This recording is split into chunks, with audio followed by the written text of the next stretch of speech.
Thomas Sankara barely blinked when CNN reporter Miranda Cole laughed in his face. It was 1987, and the United Nations was hosting a global development summit in Geneva.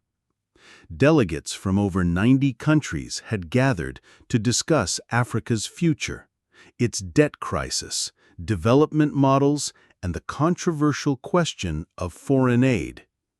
The room where it happened was grand but sterile.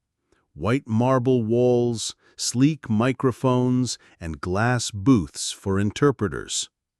Western journalists buzzed with anticipation.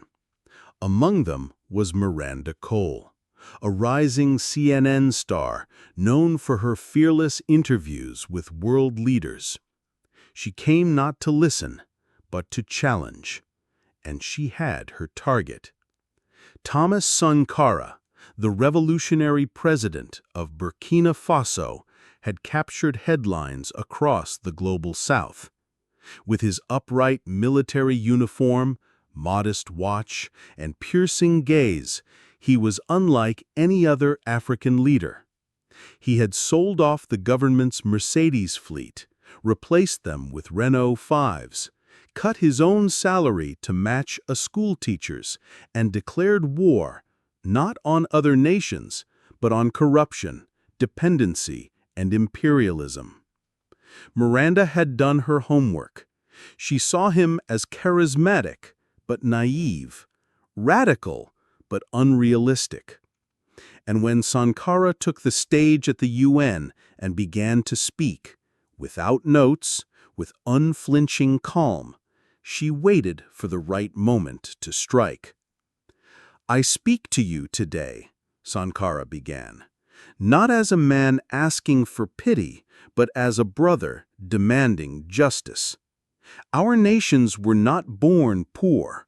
We were impoverished by theft, by extraction, and by the burden of debt we did not create." He spoke of aid with conditions that benefited donors more than recipients. He denounced the arms trade and mocked the absurdity of receiving donations of wheat while local farmers went bankrupt. He criticized the Bretton Woods institutions and the hypocrisy of democracy preached by nations funding coups in the shadows. Then came the question. Miranda raised her hand and stood with the confidence of someone she believed she had the upper hand. "President Sankara," she said with a wry smile, "you reject Western aid, denounce development models, and speak of sovereignty. But Burkina Faso is one of the poorest countries on earth. No paved highways, hospitals without medicine. Isn't it a little laughable to think you can challenge the global order with rhetoric and bicycles?" She laughed, not maliciously, but dismissively. And that laugh, that brief exhalation of superiority, cracked the room. Cameras zoomed in, delegates shifted in their seats. Some smirked, others frowned. Sankara didn't blink. He stepped back from the microphone, turned toward Miranda, and approached the edge of the podium. Then, with the calm of a surgeon about to make a precise incision, he spoke. "Madame," he said, his voice low but firm, "you laugh, but is it because you truly find it funny, or because you cannot imagine dignity without dollars?" The room fell into silence. Sankara held it, gently, and expanded. "You see poverty, I see resilience. You see bicycles, I see freedom. You see a small country, I see a big idea. You see what was taken, we see what remains, and we build on it, with or without your permission." His voice rose, not with anger, but with fire. You mock us for riding bicycles, but we do not spend billions on oil wars. We do not drop bombs from jets and call it peace. We ride bicycles because we refuse to import our identity. We grow what we eat, wear what we make, and write our own history. You, madame, are not laughing at me. You are laughing at a world you refuse to understand. The CNN feed went quiet. No one dared interrupt. You say we are poor, but it is your banks that own our gold, your factories that crush our markets, your textbooks that erase our heroes.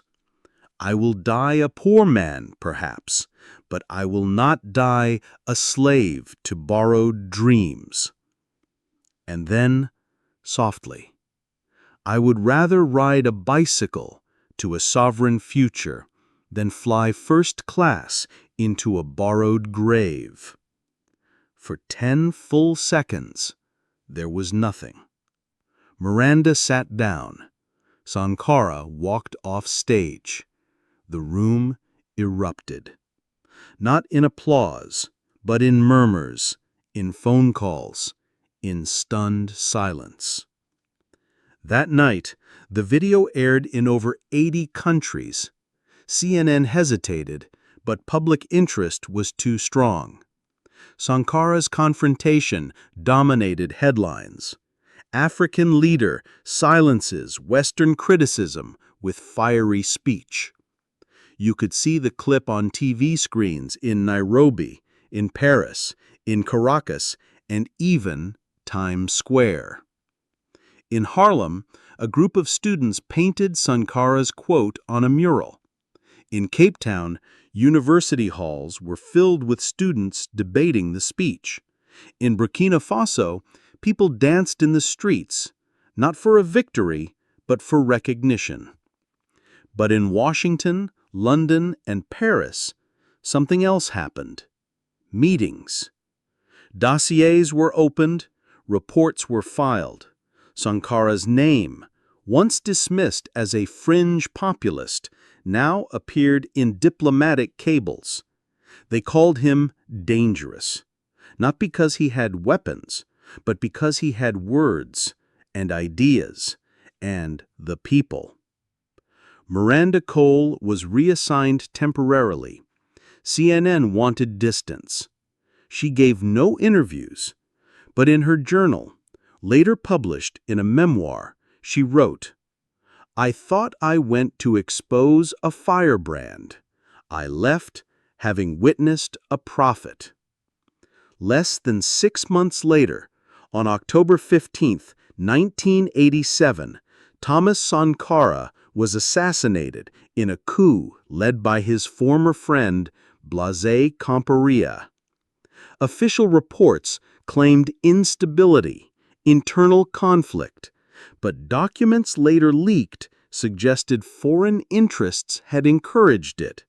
France denied involvement, the U.S. denied knowledge, but the people knew. At Sankara's funeral, a child held up a hand-painted sign. He gave us dignity. They gave us silence. But Sankara didn't vanish.